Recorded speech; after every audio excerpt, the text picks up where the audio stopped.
Page 1. The coffee shop smelled like burnt espresso and broken dreams. I sat at the corner table, my hands wrapped around a lukewarm latte, watching the door with a mixture of hope and dread.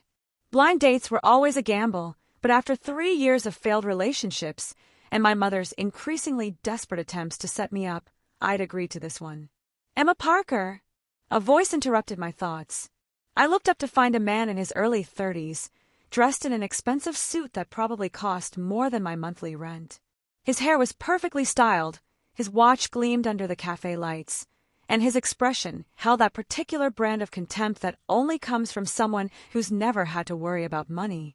"That's me," I said, forcing a smile. "You must be Jason." He sat down without shaking my hand, his eyes scanning me from head to toe in a way that made my skin crawl. The assessment took maybe 3 seconds, but I could already see the verdict written on his face. "So," he said, leaning back in his chair with his arms crossed. "My mother said you work at a bookstore." "Yes, I manage the children's section at Riverside Books. I love working with." "And you still live in a studio apartment in the old district?" The interruption stung, but I maintained my composure. "It's cozy and close to work." Jason's laugh was sharp and cold. "Cozy. Right." He pulled out his phone, barely glancing at me. "Look, I'm going to be honest here. My mother means well, but this is clearly a waste of time. You're what, 28? 29. Still working retail, living in a shoebox, probably drowning in student loans." My face burned. I happen to love my job. Not everything is about money. He finally looked up from his phone, his smirk widening. "That's exactly what someone with no money would say. Listen, Emma, I'm a senior analyst at Morrison & Gray. I pull in 6 figures, I drive a BMW, and I have investment properties in 3 states. What exactly would you bring to this relationship besides dead weight?" The words hit me like a physical blow. Dead weight. 2 words that somehow encapsulated every insecurity I'd ever had about my modest life, my practical dreams, my careful budgeting to make ends meet while doing work I loved. "That's incredibly rude," I managed, my voice shaking. "It's called honesty." He stood up, buttoning his suit jacket. "You seem nice enough, but I need someone who can match my lifestyle. Someone who won't be a burden. Good luck with your books and your studio apartment." He walked away without another word, leaving me sitting alone with tears threatening to spill down my cheeks. The other cafe patrons had definitely heard. I could feel their pitying stares burning into my back. I was gathering my things, ready to flee, when someone slid into the seat Jason had just vacated. "Excuse me, but I couldn't help overhearing what just happened."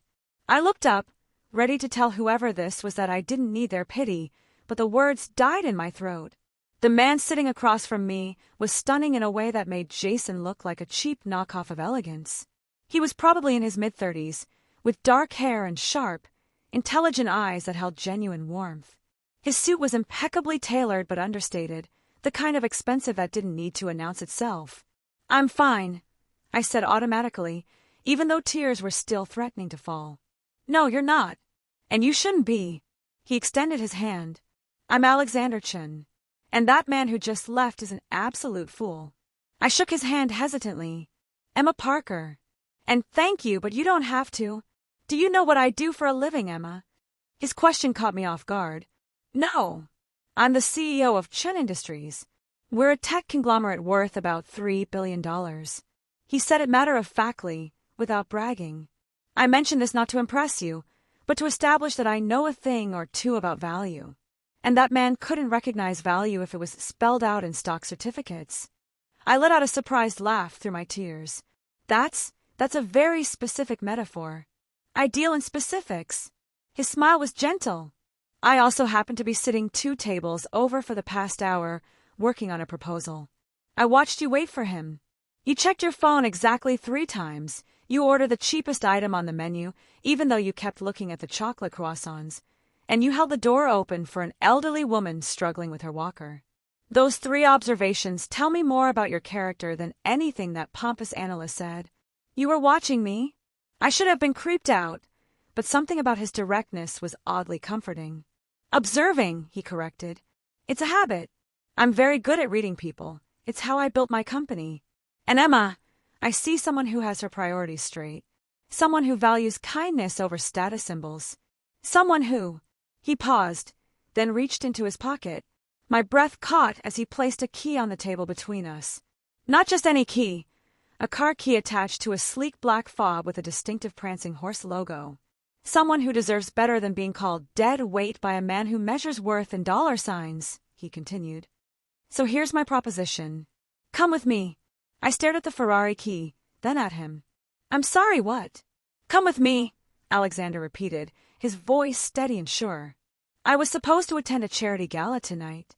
My date canceled last minute, work emergency. I'd like you to accompany me instead. You can't be serious. You don't even know me. I know enough. I know that man tried to make you feel worthless for having a job you love and living within your means. I know that you're probably one bad month away from financial stress, but you still thought about getting that $4 croissant because you deserve something sweet. I know that you have kindness built into your reflexes. He pushed the key closer to me. And I know that I'd rather spend an evening with someone genuine than someone who calculates their worth in assets. This is insane, I whispered, but my hand was already moving toward the key. Perhaps, but sometimes the best decisions are the ones that feel a little insane. He stood up, offering his hand. One evening, Emma. Let me show you how someone should actually be treated. No strings, no expectations beyond a good conversation. If at any point you're uncomfortable, I'll have my driver take you home. You have my word. I looked at his extended hand, then at the key, then back at the door where Jason had exited, probably already swiping through dating apps to find his next victim. Something hot and defiant rose in my chest. Okay, I heard myself say, but I need to go home and change first. I'm not exactly dressed for a gala. Alexander's smile widened. Emma, you're going to learn something tonight. It's not about the clothes. It's about how you wear them. The Ferrari was midnight blue and utterly gorgeous. I'd never been in a car that cost more than my entire education. The leather seats felt like butter, and when Alexander started the engine, the purr that emerged made my heart race. Where's this gala? I asked as we pulled into traffic. The Riverside Grand Hotel. It's a fundraiser for children's literacy programs. He glanced at me with a knowing smile. Given your profession, I thought you might actually enjoy it rather than finding it tedious. You planned this, I said suddenly. The bookstore comment earlier you knew. I'm very thorough in my research when I find something interesting. Or someone. He navigated through the city with easy confidence. When I overheard your conversation, I looked you up. Emma Parker, 29, graduated with honors in English literature, worked your way through school at 3 different bookstores before landing your current position. You created a reading program for underprivileged children that increased store traffic by 40% and won a community service award last year. I felt heat rise to my cheeks. Thorough is one word for it. Impressive is another word. Emma, companies spend millions trying to generate the kind of organic community engagement you created with limited resources and genuine passion. That's not dead weight. That's leadership. We arrive at the Riverside Grand, where valets rushed to open our doors. Alexander handed off the keys without a second thought, then offered me his arm. Wait, I said, suddenly aware of my simple cotton dress and flat shoes in the face of the glittering crowd ascending the marble steps. Alexander, I really am not dressed for... You look perfect, he said firmly. Trust me. Inside the ballroom, I felt like I'd stepped into another world. Crystal chandeliers cast rainbow light across the room. Women in designer gowns dripped with jewelry. Men in tuxedos discussed mergers and acquisitions over champagne that probably cost more than my weekly groceries. And then I saw him, Jason, standing near the bar with a blonde woman whose dress had more crystals than fabric. His eyes widened when he saw me walking in on Alexander's arm. Emma! He actually had the audacity to approach us. What are you doing here? Attending a literacy fundraiser, I said calmly, though my heart was pounding. You know, supporting those deadweight books. Alexander's hand tightened slightly on my arm, not restraining but supportive. Jason Morrison, isn't it? I've heard of you. Junior analyst at Morrison & Gray. Your firm handles some of our smaller accounts.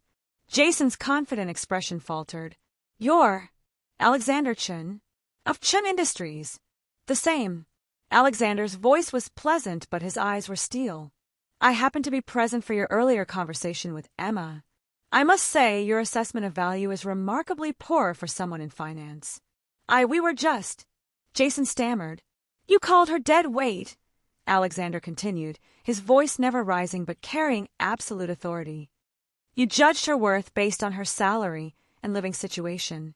Tell me, what's the current retention rate at Morrison & Gray? That's not public. 62%. Terrible by industry standards. Now, the children's reading program Emma created? 98% of the children who enrolled improved their reading levels within 6 months. She managed this with a budget of essentially zero and volunteer staff. In business terms, that's called creating massive value with limited resources. It's also called leadership. The growing crowd around us was utterly silent. Jason's face had gone from red to white. Furthermore, Alexander continued, pulling out his phone, I'm looking at Morrison & Gray's client list right now. Chen Industries represents approximately 18% of your firm's revenue. I'm suddenly questioning whether we should continue that relationship with a company that employs people with such poor judgment. Mr. Chen, please. Jason's date had quietly slipped away into the crowd. I'm not finished. Emma manages a children's section at Riverside Books. I just acquired that chain 2 weeks ago. It's part of our diversification into educational media, which makes Emma not just an employee of one of my companies, but someone whose innovative program I'll be expanding chain-wide. He looked at Jason with barely concealed contempt. So when you called her dead weight, you were actually insulting someone who's about to become a director-level executive in my organization. I stared at Alexander. You bought Riverside Books. The acquisition closed last Tuesday. I was planning to visit the stores next week to meet key personnel. He smiled at me, though this is certainly a more interesting introduction. Jason had gone completely pale. I apologize. I didn't mean. Yes, you did. I interrupted, finding my voice. You meant every word. And you know what? I'm glad you said it, because it showed me exactly who you are. Someone who measures people by their bank accounts instead of their character. Someone who thinks a BMW and investment properties make them better than someone who chose a career they love. Someone who will probably spend their whole life chasing the next status symbol and wondering why they're still empty inside. I turned to Alexander. Thank you for this, for showing me that there are people who see value differently. But I need you to know, I didn't come here to watch you destroy this man's career, however much he might deserve it. I came because you made me feel seen when I felt invisible. Alexander studied me for a moment, then nodded. You're right. He turned back to Jason. Consider this a learning experience, Mr. Morrison. Chen Industries will continue its relationship with your firm, but I suggest you spend some time reflecting on how you assess value in business and in life. We walked away, leaving Jason standing alone in the center of the crowd. That was terrifying and exhilarating, I admitted as we stepped onto the balcony for some air. The city lights spread out below us like scattered diamonds. You handled it beautifully, Alexander said. Especially the part where you stopped me from completely annihilating his career. I might have gotten carried away. Might have. I laughed. You were about to end him. He called you dead weight. I don't take kindly to people devaluing what I consider priceless. He said it so simply, so matter-of-factly, that it took me a moment to process. Alexander, I know this is fast. I know this whole evening has been surreal.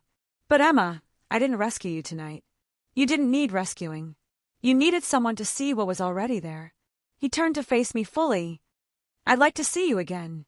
Not at a gala, not to prove a point to anyone. Just you and me getting to know each other. I work in a bookstore, I said softly. Well, apparently I'm about to become a director, but still. I live in a studio apartment. I budget carefully. My life is nothing like yours. My parents came to this country with nothing, Alexander said quietly. My father worked in a factory while studying engineering at night. My mother cleaned houses while learning English. They taught me that wealth isn't what you have. It's what you build, what you create, what you give back. You've built something beautiful with that reading program. You've created value in ways that matter. And frankly, your life sounds infinitely more interesting than another evening discussing stock portfolios with people who've never had to question their worth. I looked at this man who'd appeared out of nowhere, who'd seen me in my worst moment, and decided I was worth defending. "One more thing," I said. "Anything. That chocolate croissant you mentioned. I want you to know I could have afforded it. I was saving up for a first edition of Where the Wild Things Are for the store.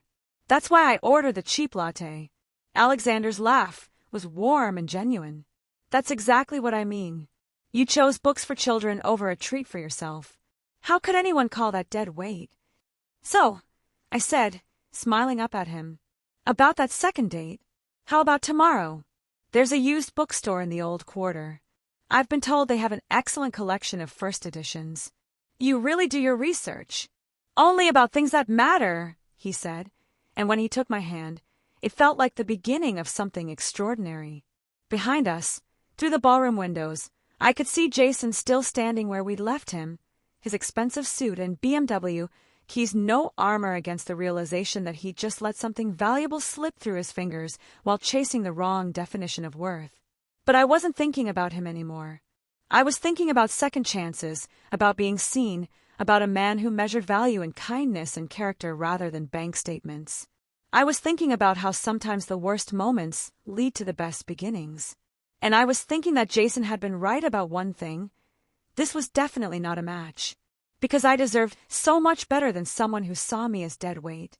I deserved someone who saw me as priceless,